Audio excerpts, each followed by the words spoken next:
स्वास्थ्य चर्चा के आज के अंक में आप सभी दर्शकों का स्वागत है। नमस्कार, जोहार। आज के अंक में हम चर्चा करने वाले हैं रक्तचाप एवं आयुर्वेद। हम सभी वर्तमान समय में तनाव से ग्रसित हैं, चाहे वो छोटा बच्चा हो, किशोर हो, युवा हो, बढ़ती उम्र की महिलाएं हों या पुरुष, सभी में किसी न किसी बात का तनाव है। अगर किशोरों की बात करें तो उन पे पढ़ाई का तनाव है, युवाओं में बात करें तो उनमें कैरियर का तनाव है, अगर महिलाओं में बात करें तो उनको घर परिवार की चिंता है, उसका तनाव है, और पुरुषों में तो तनाव देखा ही जाता है। एक तरह से कहें कि हम सभी तनाव से ग्रसित हैं और इस तनाव का ही एक रूप देखने को मिलता है, वो है रक्तचाप। रक्तचाप को साइलेंट किलर कहा जाता है क्योंकि रक्तचाप की वजह से कई ऐसी बीमारियां हमारे शरीर में हो जाती हैं जिसका आगे चलकर अगर सही समय पर इलाज ना करवाया जाए तो वो जानलेवा साबित होती हैं। तो चलिए, इसीलिए आज हम अपने कार्यक्रम में चर्चा करते हैं रक्तचाप के बारे में। रक्तचाप के इलाज के लिए हम कई तरह की दवाओं का इस्तेमाल करते हैं, लेकिन आज के कार्यक्रम में हम चर्चा कर रहे हैं आयुर्वेद के बारे में। इस संबंध में जानकारी देने के लिए हमने अपनी स्टूडियो में आमंत्रित किया है आयुर्वेदाचार्य एवं पंचकर्म विशेषज्ञ डॉक्टर आकाश कुमार जैन को। डॉक्टर आकाश, आपका हमारे कार्यक्रम में स्वागत है। नमस्ते, आपके सभी दर्शकों को नमस्कार, जोहार। जी, हम आपसे जानना चाहेंगे कि रक्तचाप की बीमारी की बात जो करते हैं उसको हम कैसे समझें। रक्तचाप की बीमारी है क्या? देखिए, रक्तचाप जो है इसको आम भाषा में ब्लड प्रेशर बोलते हैं जी। ये लोगों में लो और हाई दोनों हो सकता है। अगर हम बात करें हाई ब्लड प्रेशर का, तो जो हमारी धमनियां हैं जिसमें से ब्लड सेल्स हमारे पार होते हैं, वो एक सही टाइम पे, एक सही वक्त पे हार्ट के पास आपके पहुंचने चाहिए, दिल के पास पहुंचने चाहिए, जिससे वो पंप हो सके। वो अगर समय से पहले या तेज जाता है तो उसको ब्लड प्रेशर हाई बोलते हैं, और वो अगर अपने समय से स्लो है तो लो बोलते हैं।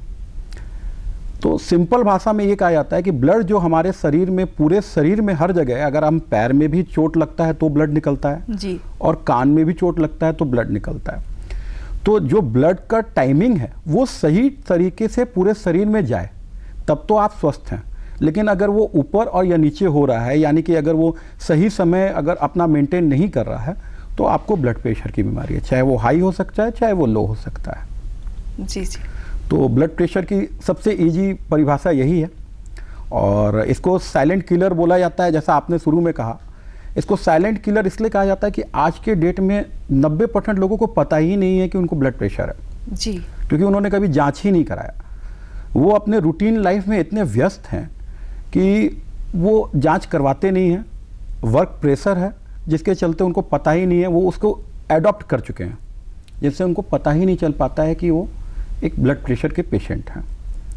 और इसमें ज़्यादा सिम्टम्स निकल के नहीं आते हैं, इसलिए पता नहीं चल पाता है। जी जी जी, तो बिल्कुल आपने सही कहा कि हम में से कई लोग जो हैं वो रक्तचाप से ग्रसित हैं, लेकिन उनको पता ही नहीं है और वो जानना भी नहीं चाहते हैं जब तक कि वो बहुत बड़े रूप में नज़र नहीं आए, उसके लक्षण जो है वो बहुत बड़े पैमाने पे नज़र नहीं आए, कि हमें चक्कर ना आने लगे या कुछ और भी सिम्टम्स जो है वो नज़र नहीं आए, तब तक हम मानते ही नहीं हैं कि हम जो हैं वो रक्तचाप के मरीज हैं।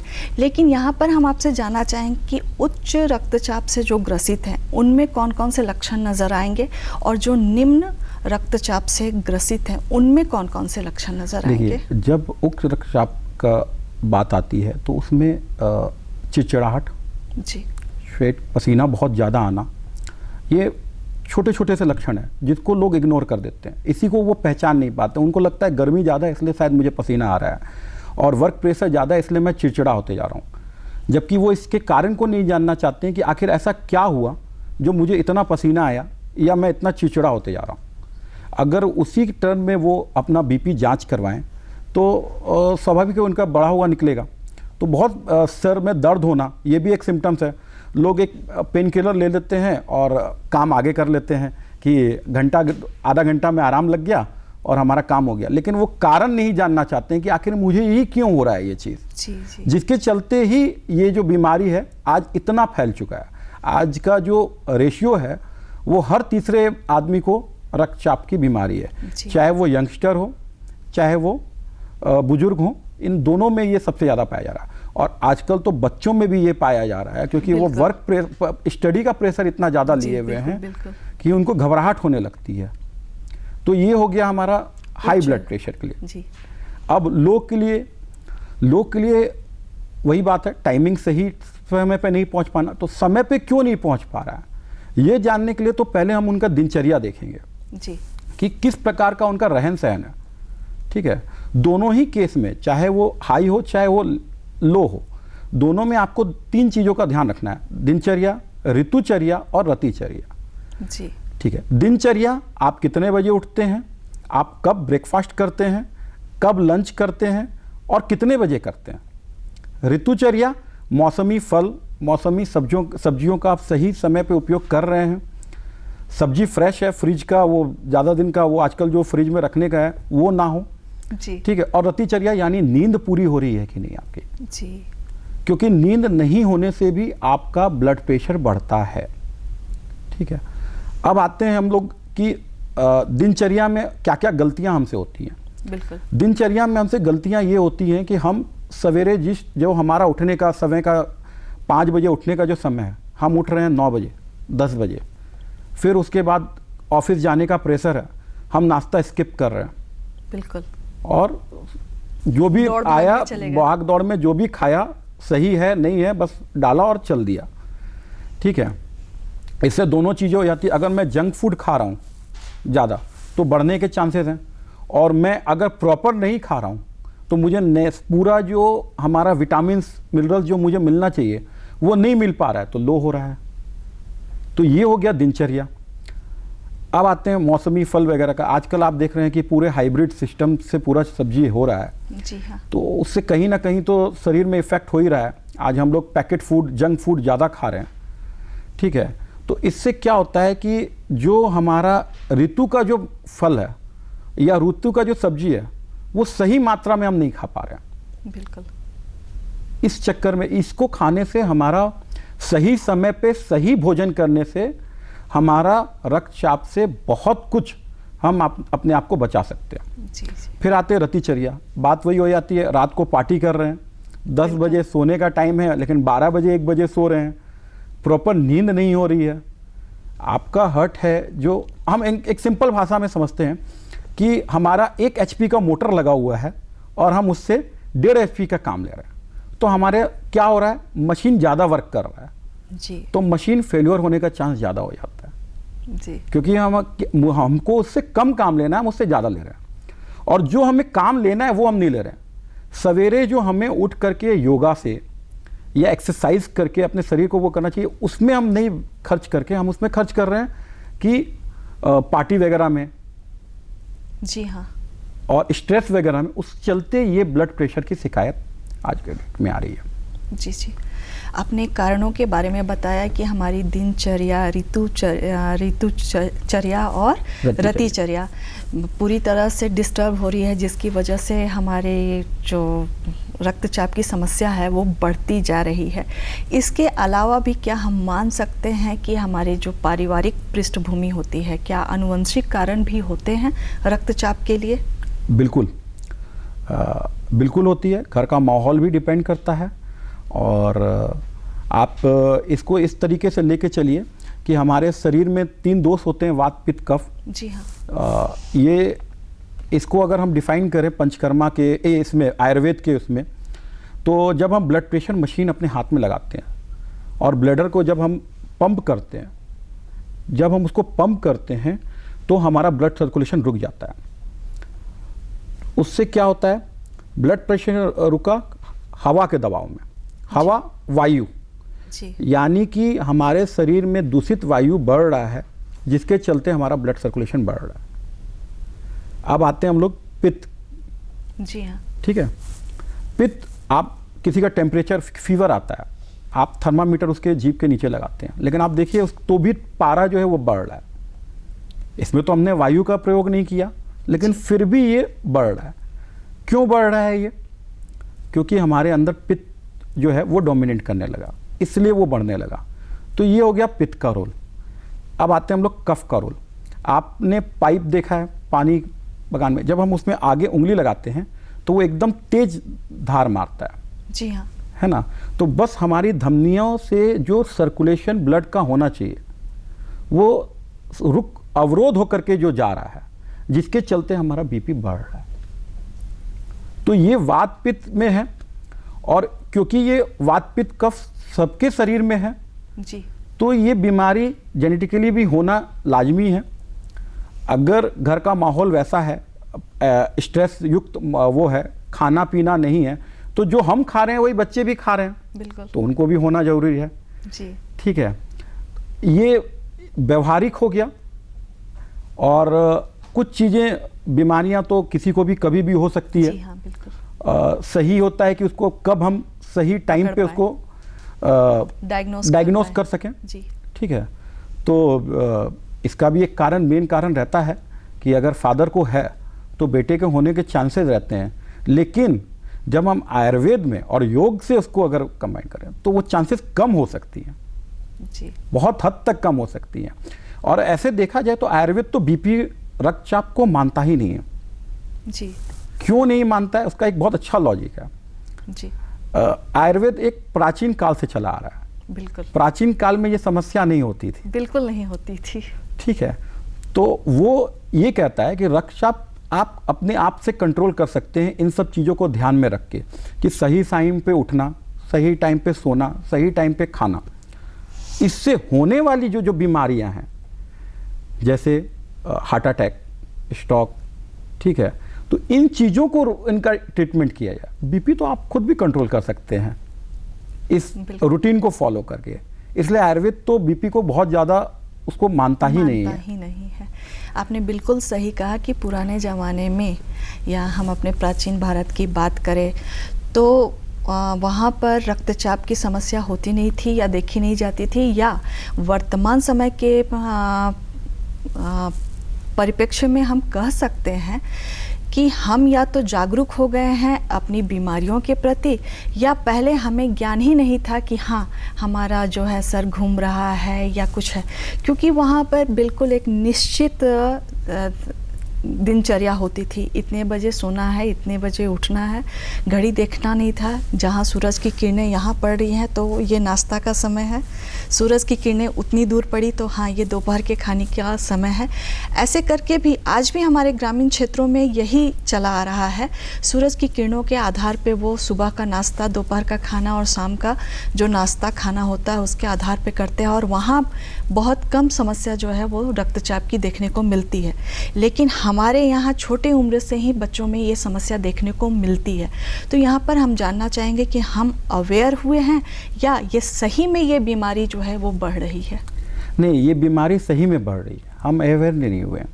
इसका कारण ये है कि हम पैकेजिंग फूड के ऊपर बहुत ज़्यादा डिपेंड हो गए हैं जी। वर्किंग हमारा बहुत ज़्यादा हो गया है, तो जैसा हम खा रहे हैं वैसे ही बच्चों को खिला रहे हैं। बिल्कुल। दूसरा, एक तनाव बच्चों पे हम खुद दे देते हैं कि पढ़ाई का नंबर लेके आओ, 90% लेके आओ। आप अगर अपने चारों तरफ देखिए तो आज फील्ड नहीं रह गए जहाँ बच्चे खेल सकें। बिल्कुल। आखिर उनका जब तक शारीरिक जो है क्रीड़ा नहीं हो पाए, जी हाँ। तो वो आखिर वो अपना कैसे स्ट्रेस दूर करेंगे? जो वो घर में पहले ये चीज़ की दिक्कत नहीं थी, आज इस चीज़ का मकानें इतनी बन गई हैं, लोगों के पास रहने गया। ज़्यादातर इंडोर गेम हो गए, मोबाइल्स हो गए हैं और जंक फूड हो गए हैं। क्योंकि जंक फूड इसलिए हो गए हैं क्योंकि मदर और फादर दोनों ही जॉब कर रहे हैं, तो जो अवेलेबल है वो खिलाना है। टीवी में ऐड भी लोग ज़्यादातर इन्हीं चीज़ों का कर रहे हैं, प्राकृतिक से नहीं जुड़ रहे हैं। तो इस चक्कर में ये आप ये कहिए कि इसीलिए ही ये बीमारी फैल चुकी है, जो कि पुराने ज़माने में नहीं थी। पुराने ज़माने में बच्चे खेलते थे, पढ़ाई के वक्त में पढ़ाई करते थे, परसेंटेजों का भागदौड़ नहीं था, प्रेशर नहीं था। जी हाँ। जिसके चलते आज बच्चों पे ये चीज़ प्रभाव जो है पड़ने लगा है, और कम उम्र में बच्चों को चश्मा भी लगने लगा है और बीपी की शिकायत भी होने लगी है। जी जी। मैं अपने क्लिनिकली एक बात मैं बोलूँगा कि एक पेशेंट मेरे पास आया था, एक बच्चा, मुश्किल से उसका उम्र 19 से 20 साल था, जब उससे पूछा कि भाई मुझे आप बताओ, क्योंकि उसकी टेंशन किस चीज़ का ये भी जानना एक ज़रूरी होता है, क्योंकि स्ट्रेस का बहुत बड़ा रोल है जी। तो जब उससे पूछा कि भाई आपको बताओ, आपको ऐसा क्यों लगा कि आपको बीपी की शिकायत बढ़ गई जो आप मेडिसिन लेना शुरू कर दिए, तो उन्होंने कहा सर इतना घर में कभी ये माहौल था कि फलाने ने यूपीएससी निकाल लिया, उसका जॉब लग गया, तो ये प्रभाव जो है मेरे ऊपर इतना हावी हो गया कि मेरी नींद चली गई। बिल्कुल। मैं रात भर पढ़ने लगा और नींद प्रॉपर नहीं हो रहा था, जिसके चलते मुझे जो है बीपी की शिकायत बढ़ गई और मैं मेडिसिन लेना शुरू कर दिया। तो स्वाभाविक है आपके आसपास के माहौल का भी इफेक्ट पड़ता है और बहुत ज़्यादा ही बहुत ज़्यादा फर्क पड़ता है। पहले 60% पहले लोग फर्स्ट डिवीज़न पूछते थे, अब परसेंटेज पूछते हैं 99.9798 व्हाटएवर।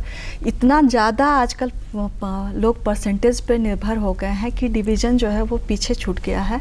और ये जो है हमारी पीढ़ी को जो है पूरी ज़बरदस्त तनाव में रख रहा है।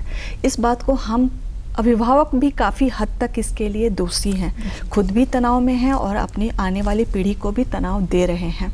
ये बहुत सारे जो कारण हैं वो हमने पता कर लिया रक्तचाप का। अब हम जानना चाहेंगे इसका इलाज। देखिए इसका इलाज एकदम सिंपल है। जैसा मैंने पहले कहा, आयुर्वेद तो इसको मानता ही नहीं है कि रक्तचाप है, क्योंकि इसको कंट्रोल किया जा सकता है, इसलिए वो उसको नहीं मानता है। इसको बिना मेडिसिन से कंट्रोल किया जा सकता है।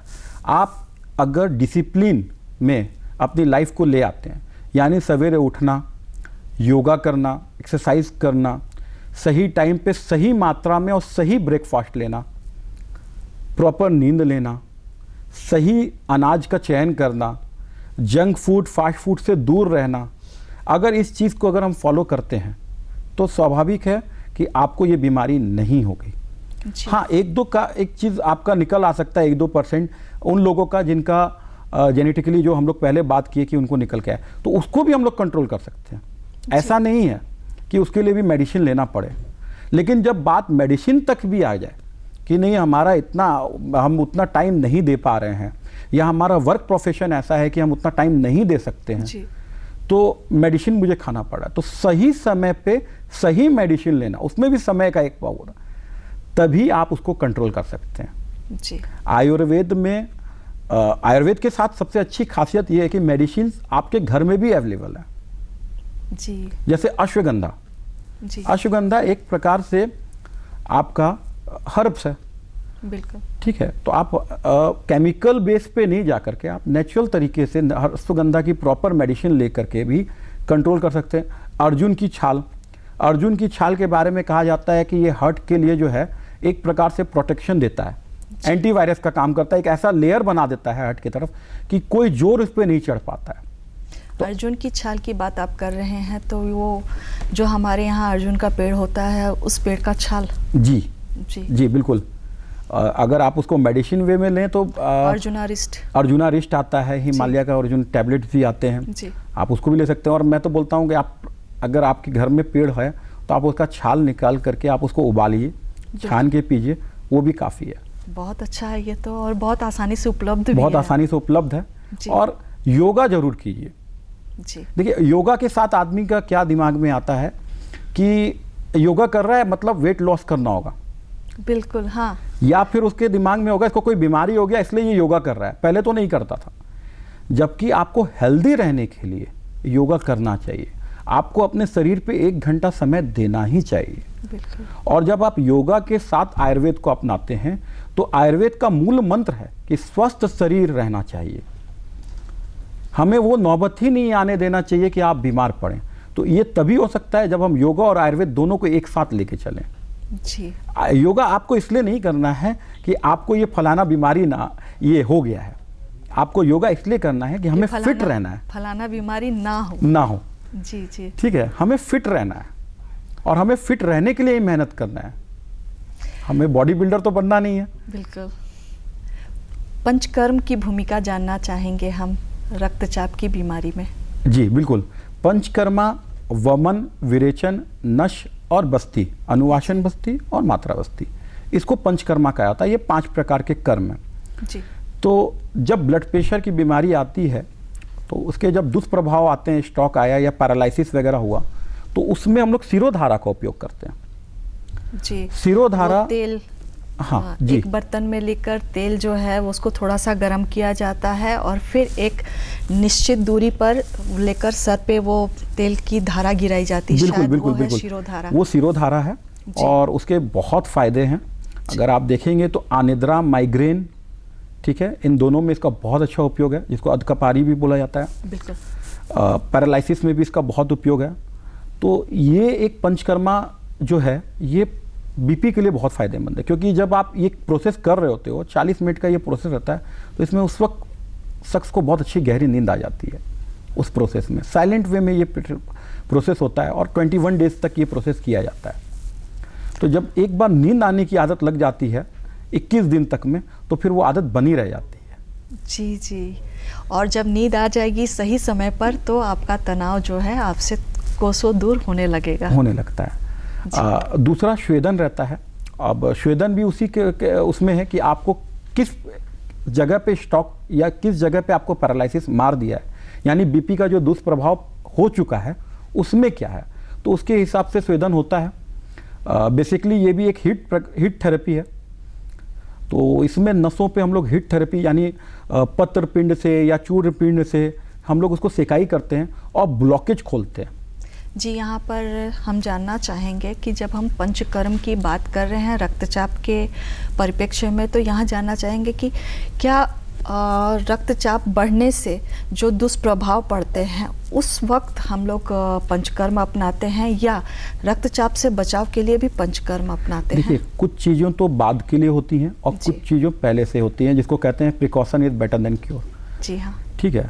तो चीज़ें इस तरीके से होता है कि आप कुछ चीज़ें खुद से कर सकते हैं, घर पे ही कर सकते हैं। इसके लिए आपको किसी डॉक्टर के पास जाने की जरूरत नहीं है।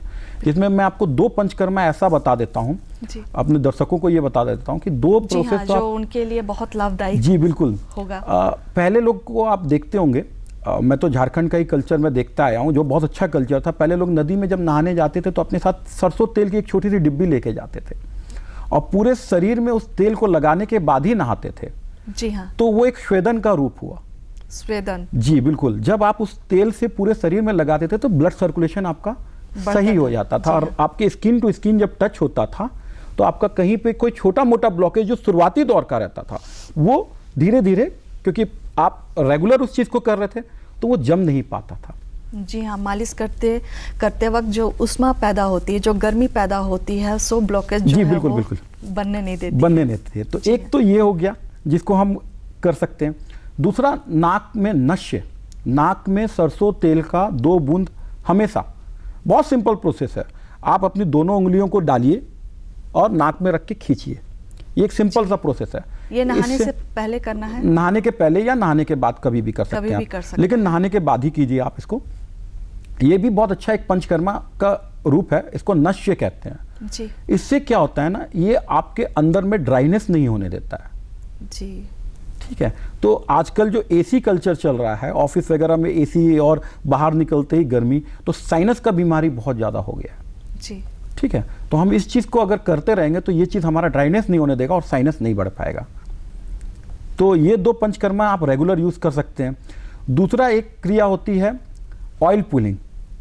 जी। जब आप सवेरे बासी मुंह रहते हैं तो आप मुंह में 1 चम्मच कोई भी एक तेल, जो शुद्ध तेल है, जैसे नारियल का तेल हुआ, तिल का तेल हुआ, जी, जी, या जैतून का तेल हुआ, इसको मुंह में रख के। कैस्टर ऑयल भी ले सकते हैं? नहीं, कैस्टर ऑयल नहीं, कैस्टर ऑयल नहीं ले सकते हैं। जी, ठीक है। आप सरसों का तेल, नारियल का तेल, जैतून का तेल, कोई भी एक 3 तेल में से कोई एक तेल लेके 1 चम्मच मुंह में ले करके जब हम पूरी तरह से उसको मुंह में, आप देखिए कितना इजी वे में ये पंचकर्मा हो सकता है। आप सारा काम कर सकते हैं। जी, जी, ठीक है। केवल मुंह में लेना है और इस तरीके से पूरी तरीके से घुमाना है इसको। जी, जी। पहले डॉक्टर क्या करते थे, जीभ देख के बीमारी बता देते थे। बिल्कुल सही। तो स्वाभाविक है, जीभ से ही सारे जो हैं हमारे जुड़े हुए हैं। तो जब इस चीज को हम करते हैं तो हमारा ऑयल जो है ना, वो गंदगी को हटाता है, नरिशमेंट करता है। तो जब ऑयल पुलिंग प्रोसेस पे हम जाते हैं तो ये सबसे इजी वे है अपने शरीर को हर दिन डिटॉक्स करने का। जी, जी, जो गंदगी है उसको बाहर निकल जाता है। और इसका फायदा आपको ये दिखेगा कि आपको आँखों की रोशनी हमेशा बढ़ेगी आपकी, जल्दी कम नहीं हो पाएगी। एक समय के बाद तो होती ही है, लेकिन ये आपको उस समय में थोड़ा डिले कर देगा। ठीक है, ये इसका बहुत बड़ा फ़र्क पड़ेगा और इसका रिजल्ट बहुत अच्छा मिलता है। तो ये 3-4 तो आप कभी भी कर सकते हैं ये पंचकर्मा। और एक जो होता है, जो बीपी आपको स्ट्रोक या आपको पैरालिसिस मारने के बाद, मतलब इतना हाई बीपी हो गया कि आप उसके दुष्प्रभाव में ग्रसित हो गए, उसके बाद का पंचकर्मा। तो उसमें मैंने बताया आपको स्वेदन होता है, बस्ती होता है, सिरोधारा होता है। बस्ती के बारे में बताएंगे? हाँ जी बिल्कुल। बस्ती एक प्रकार से एनीमिया का एक रूप है, जिसमें पेशेंट को किस प्रकार की दिक्कत है उसके हिसाब से मेडिसिन बना करके गुदामल के द्वारा आपके अंदर पुश किया जाता है और ये आपके तुरंत उसी वक्त उसको बाहर कर दिया जाता है, जिससे अंदर की सफाई हो जाती है। जी जी, ठीक है। तो ये बस्ती हो गया। बीमारी के हिसाब से बस्ती वेरी करता है, किस बीमारी में कौन सा बस्ती यूज होना चाहिए। बस्ती अपने आप में आधा पंचकर्मा है जी। पूरी बीमारी का बस्ती से लिंक जरूर है, क्योंकि पेट ही सारी बीमारी का जड़ है। बिल्कुल सही। बीपी के लिए भी पेट ही जड़ है। जी जी। क्योंकि अगर हम एक शब्द में समझें तो अगर आपका पेट ठीक है तो आपके चेहरे पे भी वो शकन नहीं दिखती है, लेकिन अगर आपका कॉन्स्टिपेशन है तो आप आदमी को देख के समझ जाएंगे कि ये थोड़ा सा प्रॉब्लम में है, उसके चेहरे पे उदासी बना रहेगा। जी हाँ। तो बस्ती उसी से रिलेटेड रहता है। जी जी। तो ये बहुत अच्छी तरीके से आपने बताया कि रक्तचाप जो है उसको कैसे हम लोग कंट्रोल कर सकते हैं अपनी जीवन शैली को नियमित करके, और अगर किसी तरह की असुविधा होती है तो हम पंचकर्म का सहारा ले सकते हैं। और साथ ही आपने कुछ बहुत से आसान से तरीके, पंचकर्म के तरीके बताएं जिसको हम नियमित रूप से अपनाकर अपने आप को स्वस्थ कर सकते हैं और रक्तचाप की बीमारी को अपने से दूर रख सकते हैं। डॉक्टर आकाश, आप हमारे बीच में आए, हमारे दर्शकों को इतनी महत्वपूर्ण जानकारी दी, इसके लिए आपका धन्यवाद। और हम अपने दर्शकों से लेते हैं विदा। जोहार।